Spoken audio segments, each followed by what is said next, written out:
बाप अहिले गौरा देखे बाप चलल रिखे चली अहिले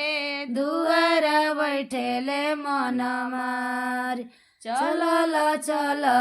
रिखे चली अहिले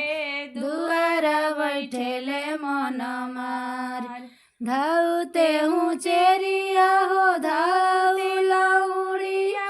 गौराया शब्द सुनाओ धाउते हूँ चेरिया हो धाउ लौड़िया गौराया शब्द सुनाओ।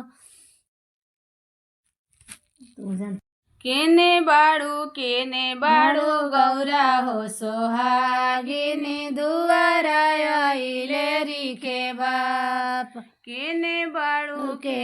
बाडू गौरा हो सोहागिनी दुआरा अहिले रिखे बाप झूठते हूँ चेरिया हो झूठ लौड़िया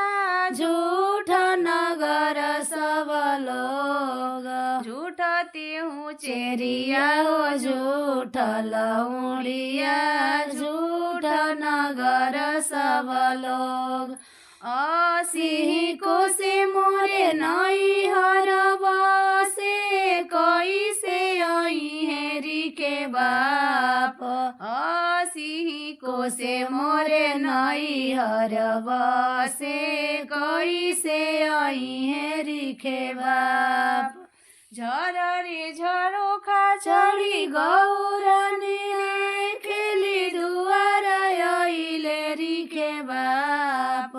झररे झरोखा चढ़ी गौरानी रे खेली दुआरा अहिले रिखे बाप साचते हूँ चेरिया हो साच लौड़िया साच नगर सब लोग साचते हूँ चेरिया हो साच लौड़िया साच नगर सब लोग सिंह को से मोरे नई हर बसे दुआरा अहिले रिखे बाप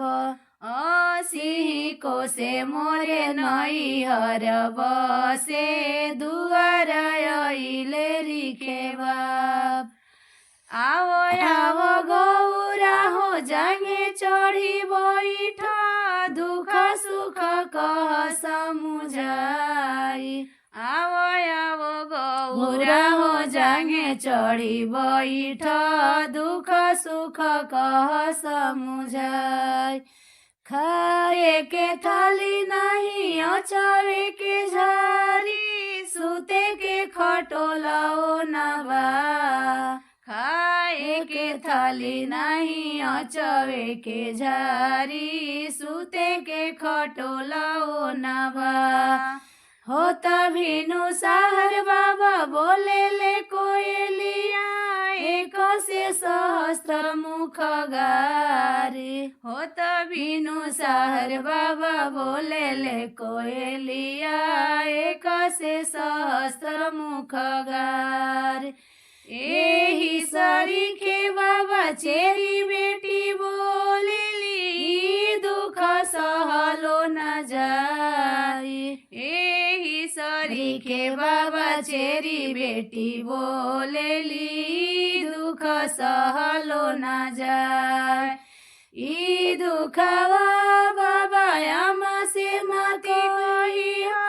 रोई मादागिनी हरा पार ई दुखवा बाबा आमा से ना कही रोई है मादागिनी हरा पार आमा से चली भैले रिखे हो राजा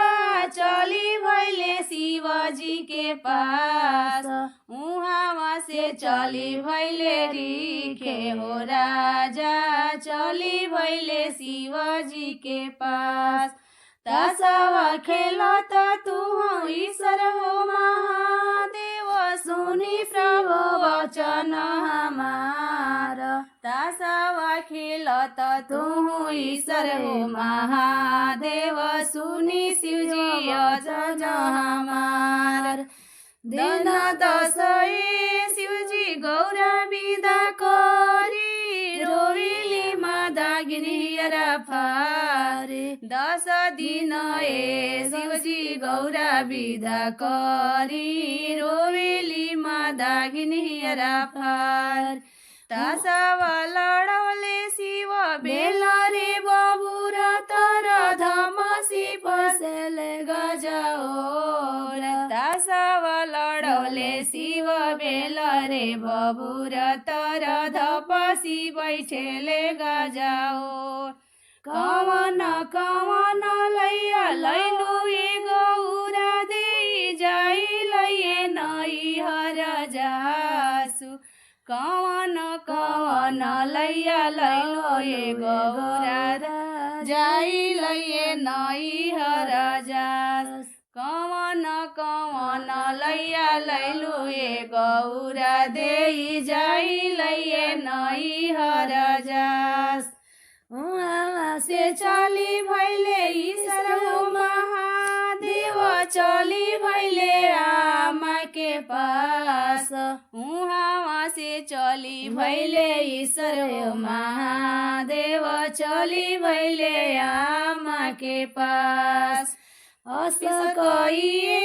आमा गौरा विदा कर जस बेटी गने जासु अस कहिए आमा गौरा विदा कर जस बेटी गने जासु छाट बिचौरा हो साज बिदौरा नेत्र से ओहार लजाय छाट बिचौरा हो साज बिदौरा नेत्र से ओहार लजाय से चली भैले ईश्वर महादेव चली भैले गौरा के पास चली भैले गौरा के पास ससुर के बात गौरा नैहर जन्मे ठही हमें जन्म सने ससुर के बात गौरा नैहर जन्मे कही हसी है नगर सब लोग।